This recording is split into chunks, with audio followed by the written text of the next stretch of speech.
परम पूज्य आचार्य गुरुवर श्री शांति सागर छाणी महाराज जी की, परम श्रद्धेय आचार्य भगवान श्री 108 विद्यासागर जी मुनिराज की, परम पूज्य षष्ठम पट्टाचार्य आचार्य रत्न श्री 108 ज्ञान सागर जी मुनिराज की, परम पूज्य आचार्य गुरुवर श्री गे सागर जी मुनिराज की, मुनि श्री 108 सुधा सागर जी मुनिराज की, मुनि श्री 108 साक्ष्य सागर जी मुनिराज की, 3 कम 9 करोड़ मुनि राजों की।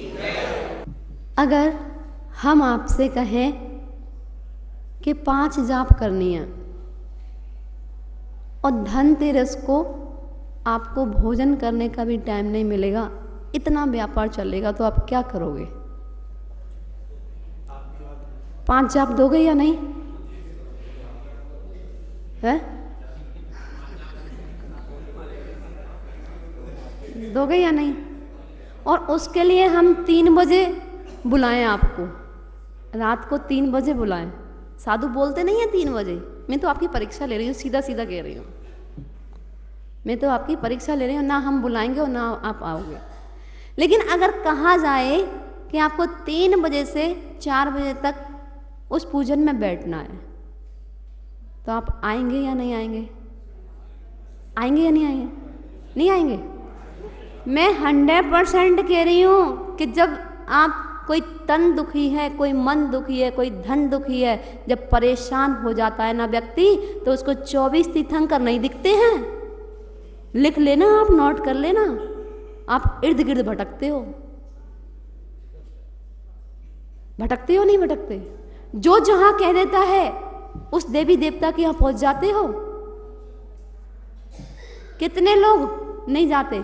2% या 5%। सबसे ज्यादा तुम्हारे आगरा में मिथ्यात्व का पोषण होता है। मिथ्यात्व की पूजा होती है तो सबसे ज्यादा आगरा में। हाँ, आगरा में। जब हम ईदगाह से निकलते हैं ना, तो वहां पे लौकी टंगी थी, बहुत सारी लौकी टंगी थी पेड़ पर। तो हमने सोचा कि यहाँ पे तो बड़ा अच्छा पेड़ है, सैकड़ों लौकियां टंगी हुई हैं। मतलब मैंने तो अपने जीवन में कभी इतनी लौकी देखी नहीं पेड़ पर। तो किसी ने बताया, माता जी ये सारी लौकियां टोटके वाली हैं, टोटके वाली। और जितनी भीड़ झाड़ा फूकी वाले पे लगती है जैनियों की, आपको नहीं पता है? अब शुद्ध जैनी तो आप जानो या प्रभु जाने, मेरे तो पास केवल ज्ञान है नहीं। और जो झाड़ा यहाँ पे लगता है भीतरकता के दरबार में, वो झाड़ा कहीं नहीं लगता।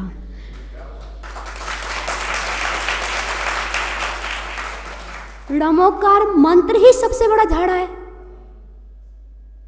जो सारे पापों को ही नष्ट कर देता है। भक्तंबर जी स्तोत्र ही सबसे बड़ा उपाय है, सबसे बड़ी औषधि भक्तंबर स्तोत्र जी है। अब अगर आपके व्यापारी ने कहा कि हम भैया 4 बजे आ पाएंगे, बाहर से आया है, तो आप 4 बजे दुकान खोल लेते हो? खोलते हो नहीं? और मंदिर के लिए कहा जाए तो माता जी सीजन है, दीपावली पर्व है, अपने अपने घरों की सफाइयां करनी है, ये सब चीजें बहाने आ जाते हैं। कोई तन दुखी है, कोई मन दुखी है, कोई धन दुखी है। जितना ज्यादा धन होगा उतनी ही टैबलेट खा के सोना होगा। अगर धनवान के घर में चुईया भी घुस गई होगी ना, वो उथल पुथल कर रही होगी, तो डर लगता है कहीं चोर तो नहीं घुस गया। सच बता रहे हैं। धनवानों को नींद नहीं आती। अब वो अपनी कमजोरी आपको बताएंगे क्या? अपनी कमजोरी आपको बताएंगे? नहीं बताएंगे। लेकिन जितना ज्यादा धन होगा ना, उसको नींद नहीं आती। और जितनी ज्यादा कमाई होती है उतने ही खर्चे होते हैं। जो 100 रुपए कमाता है उसके 90 रुपए का खर्चा है। जो 10,000 रुपये कमाता है उसको 9,000 का खर्चा है। जो 1 लाख कमाता है उसको 90,000 का खर्चा है। जो 10 लाख कमाता है उसके 9 लाख का खर्चा है या नहीं? जितने बड़े पैसे वाले होंगे उतनी गाड़ियां होंगी, उनका खर्चा, नौकरों का खर्चा, इतने इसका खर्चा, उसका खर्चा, कितने खर्चे। तो हम किसके लिए कमा रहे? दूसरों के लिए ज्यादा कमा रहे। किसके लिए कमा रहे बताओ, अगर गलत हो तो? जितनी गाड़ियां हैं उनका डीजल पेट्रोल, उनके ड्राइवर, जितने मकान होंगे उनका स्टाफ, दुकान का स्टाफ, दुकान की लाइटिंग का, दुकान का मैनेजमेंट, घर का मैनेजमेंट, पहले उसके लिए कमाना पड़ता है, तब अपने पेट में निवाला जाता है। बताओ, अब हम दूसरों के लिए तो कमा रहे हैं, दूसरों के लिए तो दिन रात जग रहे हैं, मेहनत कर रहे हैं, और अपने लिए बात आती है 5 बजे उठने की, तो माता जी क्षमा करें, हम नहीं आ पाएंगे। हम भगवान से हमारा इतना संबंध नहीं है, क्योंकि भगवान ने हमको व्यापार बढ़िया दिया, कोठी बंगला बढ़िया दिया, मोबाइल एप्पल के दिए, एप्पल से और कोई नई कंपनी आ जाएगी तो वो भी ले आएंगे, लग्जरी गाड़ी दी, सब कुछ दिया, पर इतना भगवान ने हमारे पे मेहरबानी अच्छी कर रखी है, हम ज्यादा नहीं चाहते कि वो हमें दिगंबर बना दें। ऐसा ही है ना? है या नहीं है? है या नहीं है? अब चलते हैं कि एक राजा, उसकी प्रजा कितनी होती है? बहुत सारी। तो राजा तो भरपूर है, उसके पास सब कुछ वैभव है, लेकिन जो उसकी प्रजा है ना, वहां पे तो कुछ लोग तन दुखी हैं, कुछ लोग मन दुखी हैं, कुछ लोग धन दुखी हैं। एक राजा था और वो रोजाना एक किले पे जाता था, वहां पे प्रभु उसको दर्शन देते थे। कल्पित कथा है ये, आप ये मत कहना कि हमारे भगवान भी बोलते हैं। तो वो रोजाना किले पे जाता था और रोजाना भगवान उसको दर्शन देते थे। अब वो राजा के मन में आया कि भगवान, मैं आपके रोजाना दर्शन करने आता हूं, आप पूरी प्रजा को दर्शन दें तो उन्होंने कहा कि मेरे दर्शन किसी को चाहिए नहीं। तो उन्होंने कहा, नहीं भगवान, मैं तो यहाँ का राजा हूं, मैं सबको लेकर के आऊंगा, मैं आपको विश्वास दिलाता हूं। उन्होंने कहा, देख लो, कोई आएगा नहीं, कोई नहीं आएगा। तो उन्होंने कहा, नहीं भगवान, मैं आपको विश्वास दिलाता हूं, आप तो मुझे समय दे दीजिए कि आप प्रजा को कितने बजे दर्शन दोगे। भगवान ने बता दिया। देवी बोलते हैं, भगवान का भी बोलते क्या?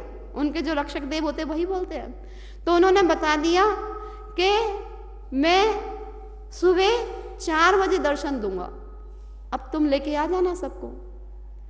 तो उन्हें पूरे राज उसमें क्या बोलते हैं, पूरे नगर में ढंढोरा पिटवा दिया कि सुबह प्रातःकालीन की बेला में भगवान के दर्शन करने के लिए चलना है, और भगवान सबको दर्शन देंगे। पूरा नगर तैयार हो गया, जैसा राजा ने कहा था वैसा ही तैयार हो गया। अब सारे के सारे आ गए। अब पूरी सेना पर्वत की ओर बढ़ने लगी। जैसे ही बढ़े तो वहां पर पीतल की असरफियां पड़ी, ढेर लगे थे। इधर देखा तो ढेर, इधर लगा तो जो प्रजा थी ना, उसने कुछ प्रजा ने पीतल के असरफियां लेके और चलती बनी, निकल गई। अब वो वजन को कहाँ ले जाए? आधे लोग बचे, आधे लोग निकल गए। फिर आगे चले तो वहां चांदी के सिक्के पड़े, चांदी के ढेर लगे थे। अब कुछ उसमें से चांदी के ढेर में लग गए, कुछ फिर निकल गए। अब कुछ और बड़े तो सोने के ढेर लगे, तो और जो बचे थे सैनिक वगैरह, उनके मंत्री वगैरह सब, तो वो भी निकल गए, सोने के सिक्के लेके निकल गए। अब और आगे चले तो उसका राजा का परिवार, पत्नी, बच्चे वगैरह रह गए। अब वहां पे लगे तो डायमंड के ढेर लगे थे। अब राजा की रानी ने देखा, वो डायमंड, इतने सुंदर सुंदर डायमंड, और उसने राजा को छोड़ दिया। राजा आगे चल रहे हैं, राजा देख न ले, वो पीछे ढेर में चली गई, रत्नों के ढेर में चली गई, और वहां से उन्होंने ढेर सारे रत्न ले लिए। अब कौन रह गया? एक राजा। अब राजा जैसे ही पर्वत पे पहुंचे और भगवान दर्शन दे ही रहे थे, तो भगवान ने पूछा, देखो राजन, मैंने आपसे कहा था ना कि किसी को दर्शन नहीं चाहिए, कोई नहीं आएगा। आपने सबको बुलाया, लेकिन सब पीतल, लोहा, चांदी, सोना, डायमंड में अटक गए, दर्शन किसी को नहीं चाहिए थे। अभी भी यहां पर आपको ये मंदिर क्या ऐसे 10 मंदिर छोटे पड़ जाएंगे, आप कोई चांदी की दीपक बांटना शुरू कर देना बस, और 4 बजे क्या 3:30 बजे आपके गेट में धक्का मारने लग जाएंगे लोग, धक्का मारने लग जाएंगे। यकीन करो, आप लोगों को पता है, इसलिए आप लोग नहीं आओगे। मैं सच्चाई बता रही हूं, क्योंकि आप तो मेरे सामने बैठे हो। आप इसलिए नहीं आओगे क्योंकि माता जी ने कहा था कि भीड़ में भी मांगने आएंगे, इसलिए नहीं आओगे। अरे जिनको नहीं पता यही खबर बाहर फैलवा दो आप, फिर बताना मेरे को नहीं आते क्या, बताओ आएंगे या नहीं आएंगे। आप अभी व्हाट्सएप पे डालो, अभी डालो कि सबको चांदी के दीपक मिलेंगे जो 4 बजे आएगा। बताओ 3 बजे आएंगे, आएंगे नहीं आएंगे। और अगर आपसे कहा जाए कि भक्ति के लिए आप 5 बजे आ जाओ, अब सुनो, कोई तन, अब आते हैं आप ओरिजिनलिटी पे। अभी तक तो मैं ये भूमिका बता रही थी, अब आते हैं रियलिटी पे। जो प्रभु के दर्शन करता है ना, उसको सम्यक दर्शन हो जाता है, और प्रभु की भक्ति से इतना पुण्य, इतना पुण्य, इतना पुण्य, अगाढ़ पुण्य हो जाता है, बढ़ जाता है कि ऑटोमेटिकली आपके बिगड़ते हुए काम अपने आप बन जाते हैं, अपने आप बन जाते हैं। जो यहाँ पे चांदी वाले हैं ना, मुझे पता नहीं कौन कौन है, मैं परिचित नहीं हूँ, इनके यहाँ पर वो बिकती हैं अंगूठियाँ, बिकती है ना, क्या बोलते हैं उनको, रत्न वाली अंगूठी, और वो राशि की अंगूठी, राशि की अंगूठी बिकती है। किसकी दुकान पे राशि की अंगूठी? चांदी वालों के यहाँ बिकती।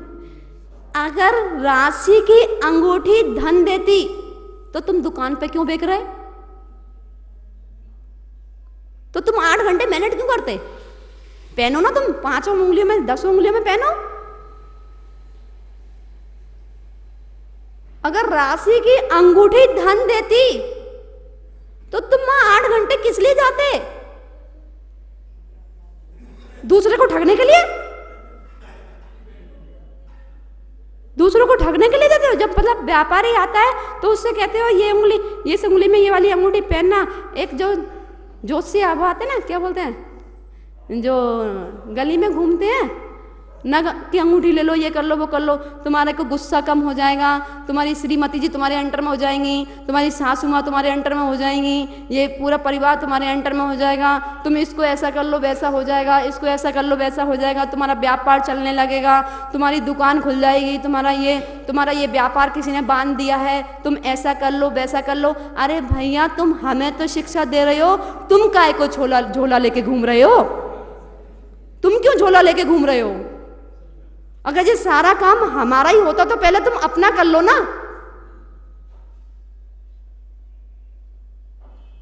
इसलिए तो सबसे ज्यादा कहा, जो सम्यक दृष्टि जीव होता है ना, वो कहता है ये मेरा मस्तक है, ये कोई श्रीफल नहीं है जो जहां मर्जी फोड़ा और पानी निकल जाए। ये सिर्फ वीतरागता के चरणों में ही झुकता है। जहाँ सर्वज्ञ पना होता है, जहाँ हितोपदेशी पना होता है, जहाँ 18 दोषों से रहित पना होता है, वहीं झुकता है। अब मैं नहीं कह रही, इसमें एक शब्द भी मैं अपने पास से नहीं कहूँगी, क्योंकि मैं इस योग्य नहीं हूँ कि मैं आगम की बात आपके पास रखूँ। जो इसमें लिखा है मैं वो कहूँगी, जो आचार्य मानव तुंग स्वामी जी के द्वारा है ना, वही। क्योंकि आज व्यक्ति, कोई तन दुखी है, कोई मन दुखी है, कोई धन दुखी है, कितना भी कह लो आप सुखी हो, कितना भी कह लो।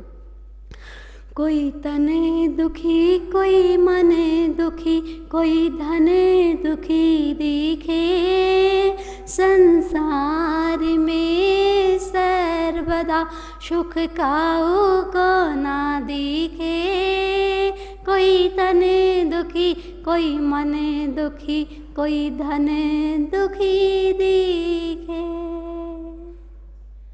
हर व्यक्ति दुखी, कोई कैंसर से, कोई बीपी से, कोई शुगर से, कोई सर्वाइकल से, कोई किसी से, कोई हार्ट प्रॉब्लम, कोई ब्रेन, कोई घुटनों के दर्द से, कोई कमर के दर्द से, और किसी से परेशान नहीं हो तो घुटनों के दर्द से तो परेशान है। क्यों परेशान है?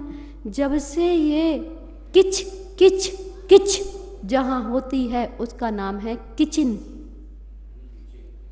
जहाँ किच किच किच किच होती है उसका नाम है किचिन, और जहाँ 16 प्रकार की शुद्धि होती है, 4 प्रकार की शुद्धि होती है, उसका नाम है चौका। जब तक चौके लगते थे, जब तक चौके लगते थे, जब माँ आटे पीस करके बनाती थी, जब माँ आटा पीसती थी चक्की पर, 4-4 बजे से पीसती थी, तो पूरी स्तुतियाँ गाती थी, भजन गाती थी, पूजन पढ़ लिया करती थी। उसके घुटने में कभी दर्द हुआ हो तो बता दीजिए। और जब से घर में नौकर लगे, रोटी बनाने वाले आए, झाड़ू पोछा लगाने वाले आए, सारे काम करने वाले आए, अब तुम क्या करोगे? तो जाओ जिम। कहाँ जाओगे? वो पैसा कैसे खर्च करोगे? जिम जाओ। तुमने यहाँ पर तो अपनी बाल्टियाँ नहीं उठाई, यहाँ पर तो पोंछा नहीं लगाया, लेकिन जिम में करोगे तुम पोंछा लगाओगे। लगाते हो नहीं लगाते? जिम में लगाते हो तुम पोंछा? घर का पोंछा लगा लेते तो तुम्हें जिम जाने की जरूरत नहीं पड़ती। तुम घर का काम कर लेते, तुम्हें बेड रेस्ट नहीं बताया जाता। और अगर तुम्हारे घर में नौकर नहीं है तो तुम्हारे घर में तुम्हारे बेटे की सगाई संबंध करने कोई नहीं आएगा।